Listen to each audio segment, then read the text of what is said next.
আসসালামু আলাইকুম রহমতুল্লাহ। সম্মানিত ভিউয়ার্স, আমার ইউটিউব চ্যানেল সমাজ দর্পণ টিভির পক্ষ থেকে আপনাদেরকে ধন্যবাদ ও স্বাগতম। আমি বিভিন্ন ধরনের সমসাময়িক কন্টেন্ট নিয়ে কাজ করি। ইসলামী শরীয়তের গুরুত্বপূর্ণ একটি বিষয় ইয়ামিন বা শপথ, এই শিরোনামে কিছু আলোচনা করার চেষ্টা করব ইনশাআল্লাহ। ইয়ামিন একটি আরবি শব্দ যার অর্থ শপথ বা কসম। ইসলামী ইয়ামিন বা শপথের ব্যাপারে স্পষ্ট নির্দেশনা রয়েছে। এটি তখনই ব্যবহারযোগ্য যখন কেউ কোনো গুরুত্বপূর্ণ বিষয়ে সত্যতা প্রমাণ করতে চায় বা কোনো প্রতিশ্রুতি নিশ্চিত করতে চায়। ইসলামী ইয়ামিনের বিধান: ইয়ামিন গ্রহণ করা বৈধ যখন কেউ সত্য কথা বলে এবং শপথ করে সেটা বৈধ। আল্লাহর নামে শপথ করা যাবে, কিন্তু অন্য কিছুর নামে শপথ করা সম্পূর্ণ হারাম। রাসূলুল্লাহ সাল্লাল্লাহু আলাইহি ওয়াসাল্লাম বলেছেন, যে ব্যক্তি শপথ করতে চায় সে যেন কেবল আল্লাহর নামে শপথ করে, অন্য কিছু নামে নয়। বুখারী 6646, মুসলিম শরীফ 1646।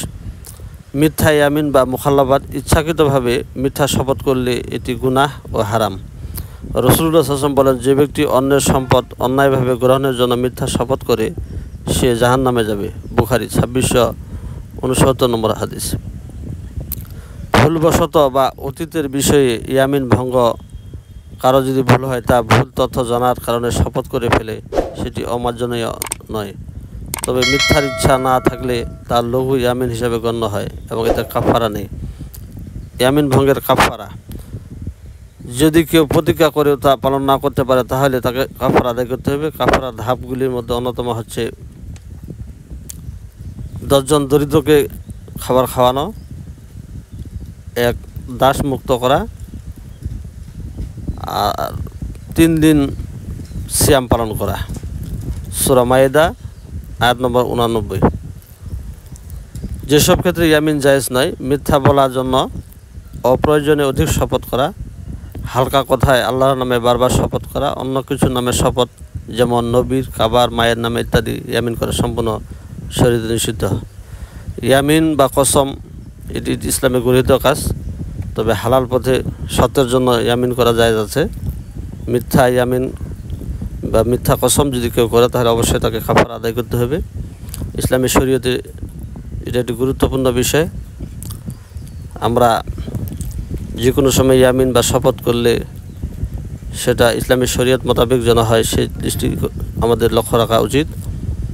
অন্যথায় মিথ্যা কসম করলে সেটা গুনাহের কারণ হয়, যেটা ইসলামী শরীয়তে সম্পূর্ণ নিষেধ। আমার ভিডিও যদি আপনাদেরকে ভালো লাগে তাহলে ইনশাল্লাহ লাইক, কমেন্ট, শেয়ার দিয়ে পাশে থাকবেন, চ্যানেলটি সাবস্ক্রাইব করবেন। ইসলামে ইয়ামিন গুরুত্বপূর্ণ বিষয়। এটি শুধুমাত্র সত্য, ইনসাফ ও ন্যায়ের পক্ষে ব্যবহারযোগ্য। মিথ্যা শপথ হারাম এবং এর শাস্তি কঠিন। প্রয়োজনে শপথ ভঙ্গের জন্য কাফারা দিতে হবে।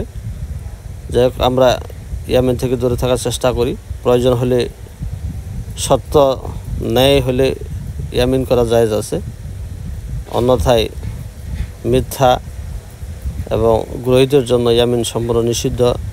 কাজেই আমরা বুঝে শুনে ইসলামী শরীয়তের বিধান ঠিক রেখে ইয়ামিন করার চেষ্টা করবেন ইনশাআল্লাহ। আমার ভিডিও ভালো লাগলে পাশে থাকবেন, আমাকে সাপোর্ট করবেন। আল্লাহ হাফেজ, সবাইকে ধন্যবাদ।